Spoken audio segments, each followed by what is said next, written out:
Hey, here we are at Mobile Growth Summit live in San Francisco, a show that I've been at several times, and you should check it out too. Many different cities, of course, across the U.S. We're here in San Francisco today, and we're doing live podcasting, which means I have a schedule, but there are some slots. So, hey, if you're out there anywhere, stop by. And it's for app publishers, and that brings us to our first guest of the day, Thomas Hopkins. Thomas, I've been in the industry for a while, so I can say I've known you for a while as well. So I know you as just being a performance marketing ninja, who I've interviewed, and many other guys. Is you started out first at a casino game, but what are you now, Thomas? I'm heading up Performance and Lifecycle Marketing at MasterClass now as the Director of Performance and Lifecycle Marketing. MasterClass, for anyone who doesn't know, it's an online education platform where we stream about 75 instructors at this point. We've got Gordon Ramsay, we've got Thomas Keller, we've got Natalie Portman, a whole host of instructors across many different categories.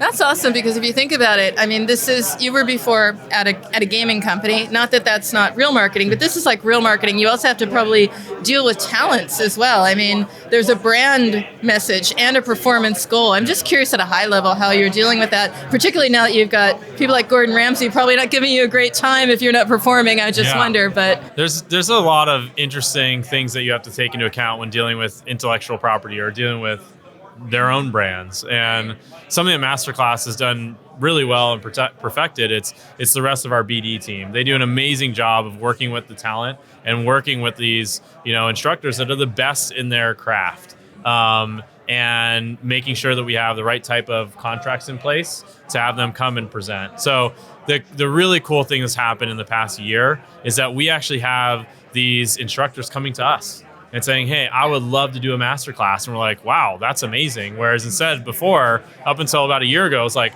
us trying. And now we have these amazing people coming forward and saying, we would love to do a masterclass. And the audiences you're probably getting. I mean, I was thinking that, I'm seeing this more. So you're doing a great job. It's showing up all the time in my feed. But the really cool thing is that people who wouldn't be thinking about this, like my husband, who's like off in a different area of expertise and area of interest, he's coming to me saying, you know what? You need to take a look at this. I'm thinking, well, if you reached him, you did a great, no, not to him, but if you reached him, you did a great job. So, I mean, it's a broad audience, but it's also so segmented. Is there some sort of secret sauce going on in there, how you're going broad, but you're also being very specific? It's actually a really hard problem. So every company has a different problem when it comes to marketing that they need to solve. Ours is very unique in that we have 75 right now. We're adding a new instructor every week. We have 75 different products that we need to market, and each one of those products have different demographics that are interested. So it's like you have 75 different apps or something, 75 right? different apps that have 75 different demographics that are interested. And so we have to basically figure out, well, in today's world where Facebook and Google are so programmatic, how do you make it so that you don't get siloed into one group? So let's say you're marketing Gordon Ramsay. And it's like, oh my gosh, this is doing really well. Facebook and Google will decide on who that audience is for you. But then when it comes out to, we want to launch, let's say, Sarah Blakely, who's an entrepreneur, self-made billionaire, she's going to have a different demographic than Gordon Ramsay and a different persona. So it makes it actually really interesting how we have to set up our campaigns and our ads in order to make it so that we still get the variety of demographic that would be interested in our product. So you basically have to fine tune Facebook. We have to basically set up Facebook in a way that allows us to broad target while still micro targeting. I know you won't share that, Thomas, but that would be an amazing follow-up, I have to say, because I'm thinking that is probably something that they would come to you and say, hey, you know what, we want to make you into our case study because we want to figure that out as well. Yeah. I mean, is it something that you have to think about, because you're thinking at acquisition, but you're probably also thinking like the process of learning is a process, lifelong process. So I would imagine you've got acquisition and retention hats on at the same time. Yeah, we definitely do. And like broadening at the same way. And exactly. And so being a company that is charting a new path and creating a new industry, what we're calling edutainment, is we have to come up with new systems to teach people what we are. When you see a celebrity, what you think today is, oh, this must be a celebrity endorsement.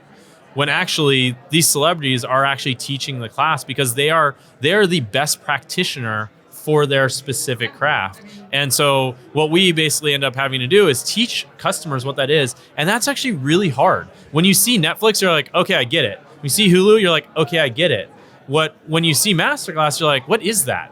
What is this? Am I learning? Is this a university? Is this like education? What is this streaming? What is it? So with the life cycle perspective, we do find that we have to continually follow up with them with emails, with push notifications until they understand, oh, wait, they have this aha moment. Like sometimes it takes weeks where they're like, oh, now I understand what MasterClass is. I am a lifelong learner. I should join and become a member. So you have probably like written an entirely new book because Mao and Dao aren't working for you. I mean, if I have to think about coming back in a couple of weeks or when I have the urge to further my own personal professional career or something, I mean, it's an entirely different thing. Do you feel like you're rewriting it completely? Yeah, I mean, we have to think about different metrics that matter.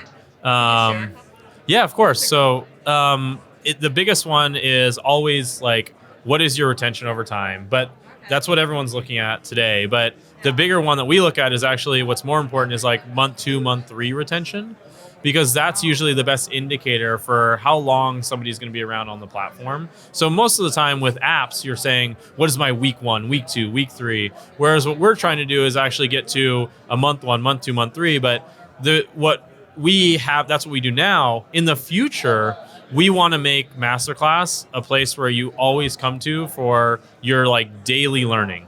So 10 minutes a day, you can learn X. 10 minutes a day, you can learn Y. And that's somewhere where we need to get to. It's like the audiobooks of real professional instruction. Our CEO and founder basically says that we're building the modern day Smithsonian.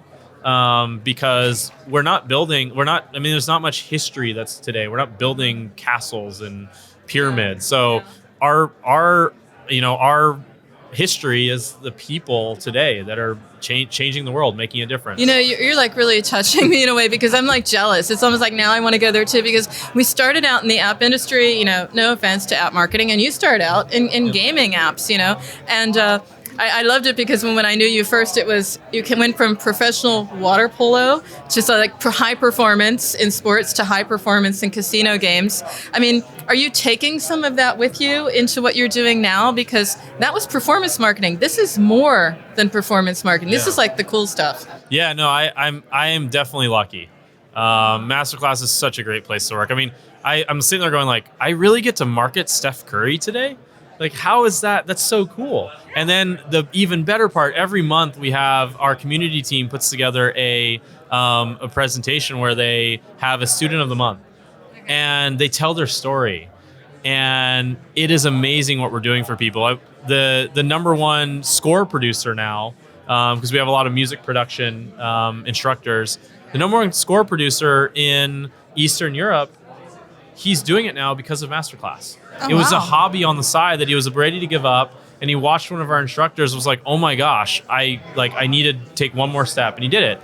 And so, like, yes, the performance that I have, the team does, and I take 1% credit. My team is amazing. We got a great team of people, and we're building it out even further.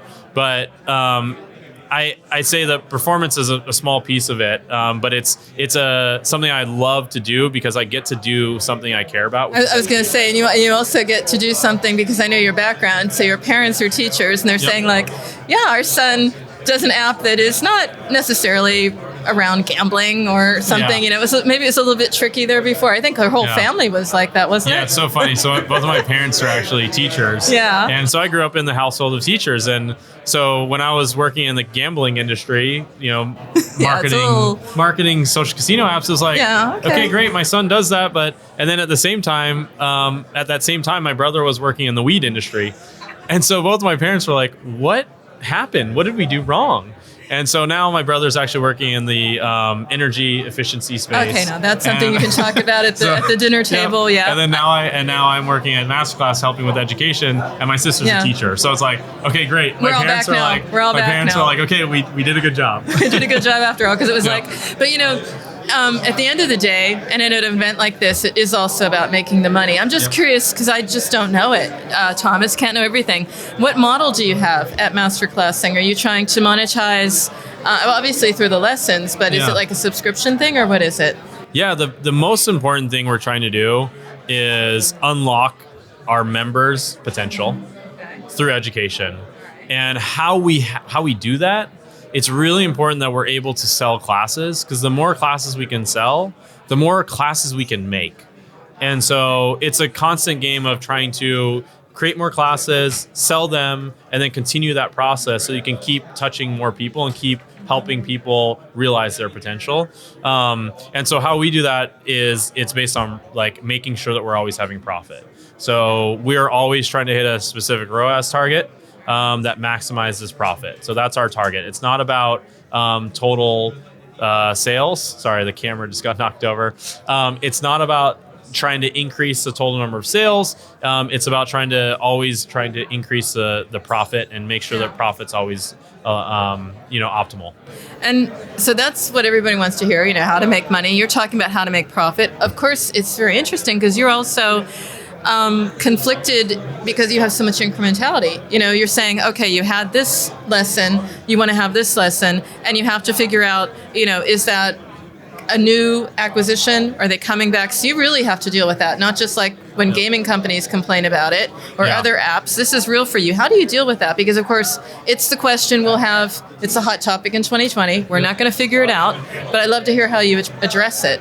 Yeah, there's a few different ways. So whenever you launch a new channel, you always want to do some type of incrementality test. And so that's what we do every time we launch a new channel. So which is yours? Because I read all these mobile dev memo articles about, you can do the ghost test and you can do you have a favorite? The ghost test is my favorite for a new channel. All right. Okay. But the reality is that isn't making as big of an impact as actually doing match market testing. Because match market testing allows you to go after your top channels. So everybody spends the most money on Facebook and Google. And until you do match market testing on Facebook and Google, you actually don't know the real impact that Facebook and Google are having. So Facebook prospecting, Facebook retargeting, Google prospecting, retargeting. So working with the data science team to create the two different groups of A and B in terms of control and test for the different regions or the different countries, usually, or countries or states. And doing a match market test is the best way to get to a point where you can have confidence in the marketing mix. Because at the end of the day, we don't care. I don't care whether I'm spending on Facebook or Google or any other channel. I care about if I put in 10 grand and I get back 20 grand, okay, great. I made 10K in profit. But if I could have put in 10 grand and made 30 by changing my mix, I'd be happier. Because you're not paying for the same ones twice. Exactly. You really want to understand that. Yep. I mean, you talk about the mix, and I mean, we know this one. You're at all the conferences. It's like, okay, where are the opportunities? What are the channels? What are you trying? I'm hearing people say, check out Reddit, check out Quora, check out Pinterest, do it again, because the first time around, we know off the record, wasn't that simple. So what are the channels you're looking at in the mix to balance out the Facebook, Google, and also as a little bit of a control as well? Yeah, of course. So before, and obviously, I've done a lot of consulting. It always starts out with who's the customer, defining that really well, and then understanding where are they spending their time.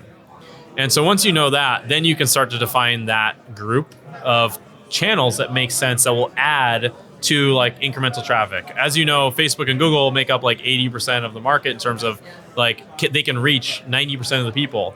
Right. So you're looking for what is that additional 10% or what is that additional maybe 30% if it's depending on your app. And so for us, we're a streaming service. We're an education product. So that means that we need to connect with people that are streaming. We need to connect with people that are watching and wanting to be entertained. And we also need to connect with people that are looking for education, looking to advance their career, looking to learn. And so what that leads itself to is us, like we're leaning into doing more podcasts and more TV. Interesting. And just looking at those two channels as places where we can go. And then the other piece is, that's one piece, and the other piece is just CPM. You got to be able to know that your CPM is going to make sense compared to what you're currently doing. Otherwise, if your CPM is too high, your conversion rate needs to be way higher in order for you to still get the same performance as you're getting on your digital channels. So that's how we think about things. What about, I mean, it's early days, but if you think about it, you're thinking about a journey. So this is not the typical app. This is a lifelong learning. So it's a lifelong journey. Any thoughts around how to connect up some of those dots, particularly as you're doing podcasts? And we could do a whole show about attribution for podcast and what it brings and how it moves the needle. You're doing, TV. You're going to be doing other things. You have to start connecting these. We haven't figured out multi-touch attribution. It's not going to happen on this show, but maybe some tips around how you are approaching that at a basic level to maybe tune out some of the noise at least. Yeah, of course. So the very first step with anything that's not digital, and actually even anything that's digital, is select two country region. So let's say US tracks like their sales in the US in terms of new sales, so new customers, tracks exactly the same as, let's say, Canada, UK, and Australia. Yeah, okay, makes sense. If you see that that's the case, then what you can do is you can say, all right, we're going to test TV, turn on TV in the US, and see if Canada, UK, and Australia starts to, the gap between what the sales are in the US and Canada, UK, and Australia changes.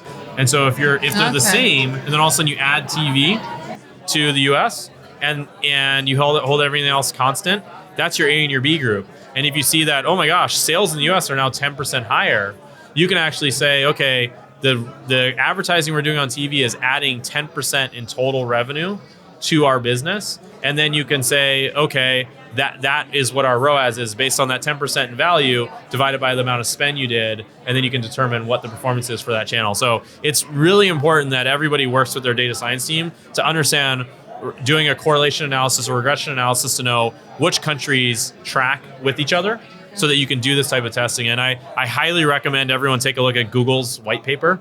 Google actually publishes a white paper on how to do match market testing well. And I got exposed to that at Lyft, which does an amazing job at incrementality testing. And ever since then, I've been taking it with me for every single new channel I test.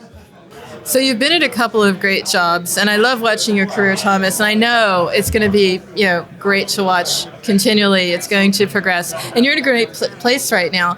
But are there any experiences or learnings across all of these different career paths that you can share? Because that's, of course, one thing people love is the key learning. Maybe something that you did which was a personal failure but turned out to be like the thing you learned from, because that's what it's all about. And you're in the learning business. So why don't you give us a MasterClass? Seriously. So we're all here on this, like I'll take this pretty meta. Okay, we're all here on this planet. We're all this here on this planet. Spec, yes. Yeah. Okay. To make a difference for the next generation, or make a difference today. Yeah. So I believe that growth and contribution are the two most important things. And so once you kind of accept that and you say, okay, I need to grow so that I can contribute more, and I need to contribute so that other people can grow, it really kind of helps you align your values with the company. And so what I challenged, like what I found is that when you're chasing a career or titles or comp, you don't enjoy going to work. You can't bring your full self to work. So my wife's been telling me like, hey, Thomas, you really need to read Radical Candor by Kim Scott. And I was like, no, I get it. Be candid at work. Got it. I read the book and I was like, oh my God, there's so much more to it. And at MasterClass, we actually live by a lot of the values in that book, which is bring your full self to work. Give feedback to each other, care about each other. And so I didn't realize Radical Candor is about showing that you care personally about people. And that's what makes the difference. So I can say that the founders of MasterClass, the leadership team, it's so amazing because I actually really love going to work every day. I look forward to waking up and commuting. I look forward to coming in and working with my individual team. So and it's because I've shown them that I care. And it's because they understand that I'm just a person. I'm just trying to get better myself. I don't know what being a leader is. I'm trying to figure that out. So what a marketer is really changing. I mean, 3 years ago you would say, well, you need to have this skill set, and soft skills were okay, but hard data skills were better. But I'm hearing it's shifting a lot. So maybe as we go from app marketing to real marketing, it's a different talent set. What would you say to that? Yeah, I would say it's the biggest change is thinking about things from a big picture. In app marketing, one of the best things that we have is mobile measurement partners. It makes it really, it's a lot easier to understand what's going on. Yes, you should do incrementality testing, but it's a little bit easier to understand what's going on because you have partners that actually can trace back to IDFA and GIDs. But in the non-mobile world, where you're trying to do cross-device attribution, it becomes a lot more important that you look at the total of the business. And so you're constantly looking at what is our projected value of the new customers today compared to the spend we did today to understand what channels had that impact. So it's a much bigger picture view than getting kind of in the weeds on like, what did this channel do? How do we expand this channel? So yeah, that's what I would say like the biggest difference is that shift. So it's also understanding really what to do with attribution. It's not what it was before.